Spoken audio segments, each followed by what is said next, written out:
大家好，眼前这是从后院专门生长玉米笋的品种，在果肉成熟后直接取下来的种子。开始直接取种呢，除了验证确实可行之外，也是依照自然农法中驯化种子的过程啊。播种后天气转热，突然加速生长已经长到不得不移植的时间点了。在进行移植前，得事先将土壤浇湿一点，而这在前一天已经有先行浇水，现在再次浇水，则是希望让土壤可以继续黏化，方便带土移植，也容易存活。顺道帮一旁也很有故事的山药种子进行浇水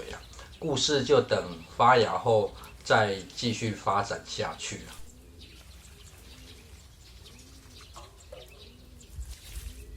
浇完水之后，到预定地进行整地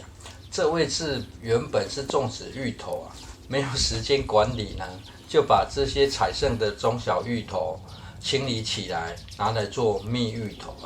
整地的过程虽然感觉很有料但是感觉说明太多，效果也不好，就直接跳过回家换个短袖短裤再来，实在太热了。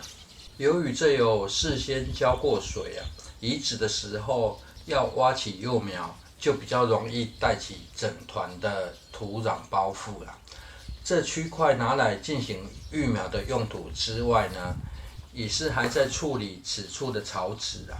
进行挖掘幼苗时，虽然也带有小杂草，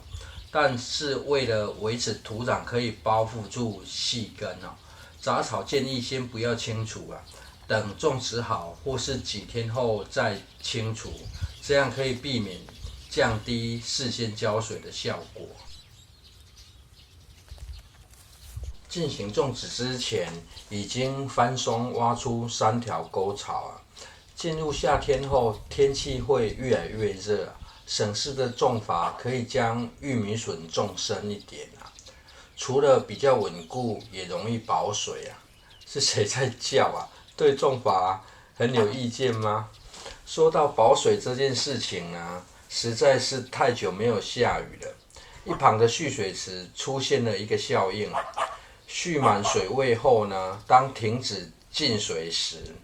隔一天水位就会掉个10几公分很多人会直觉的以为天气太热蒸发掉了，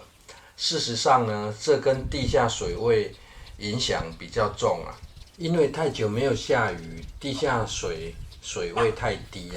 就算气象预报说要下雨，近年通常都只下在约20公里远的山上而这现象对于四周的水稻田影响比较大。虽然灌溉河道有水可用，但是却时常得抽取地下水，补足水却很快又陷下去算是一个难解的恶性循环而这蓄水池没有使用防水布，水位下陷的就非常明显因此在浇水的方式今年会做一些调整现在虽然种植在沟槽里但是几天后恢复生长，会将预留在一旁的覆土盖回植株并且反向挖出浇水的沟槽除了只让根系容易吃到水之外，也有降低长草的效果。而现在蓄水池水位比较低则是还要几个小时水路才往上方走一般人觉得分区供水很麻烦，事实上一般的农作是天天在分区供水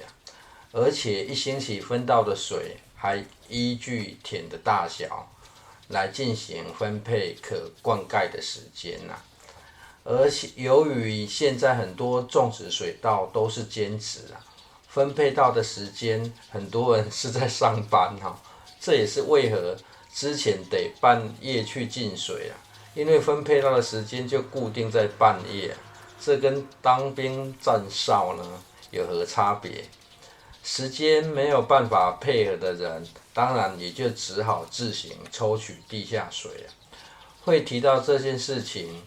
除了浇水时间与玉米笋种植都有完整的影片了，顺便抒发一下一些农人不被了解的难处啊！真的是谁知盘中餐，粒粒皆辛苦啊！最后来看一下比较快乐的事，这内部的酪梨继金桔开花后，又有一颗酪梨也跟着开花了。由于这是玩乐区啊，有没有结果呢？心理建设算是做得很足啦，这用来赏叶也很舒服啦。另外，这内部还有5棵神奇木薯哈，天气转热后也开始快速长大。很快内部就会变成小丛林区了。种植得失心别太重呢，也可以很有趣啊。谢谢收看。